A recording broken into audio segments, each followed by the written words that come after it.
রবিবার ছুটির দিনকে কাজে লাগিয়ে এক বাইক র্যালির মাধ্যমে প্রচার সারলেন উত্তর মালদা বিজেপি প্রার্থী খগেন মুর্মু।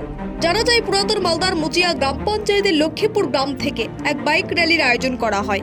এই বাইক র্যালিতে উপস্থিত ছিলেন উত্তর মালদা লোকসভা কেন্দ্রের বিজেপি প্রার্থী খগেন মুর্মু, বিধায়ক গোপাল চন্দ্র সাহা, পুরাতন মালদা পঞ্চায়েত সমিতি সভাপতি রুম্পা রাজবংশী, মুচিয়া অঞ্চল প্রধান পলি দাস, মালদা জেলা এসসি মোর্চার জেনারেল সেক্রেটারি অসিত কুমার সরকার সহ বিজেপির আরও নেতৃত্বরা।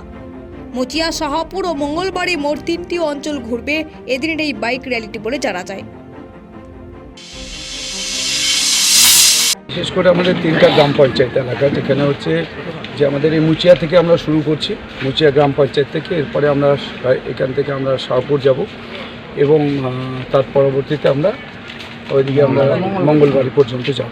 এই 3টা গ্রাম পঞ্চায়েতে এই প্রথম ফার্স্ট হাফে আমাদের এই কর্মসূচি আছে, জনসম্পর্ক অভিযান আছে, আমাদের সমস্ত মানুষের কাছে পৌঁছানো, আমাদের প্রার্থী সহ আমাদের কার্যকর্তা পদাধিকারী যারা আছেন, আমাদের বিধায়ক সাহেব আছেন এখানে, আমাদের মালদা বিধানসভার গোপাল চন্দ্র সাহাজি এবং সমস্ত কার্যকর্তা আছেন।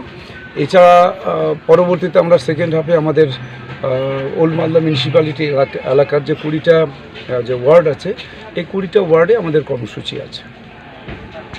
মালদা থেকে সীমান্তের কথার বিশেষ রিপোর্ট।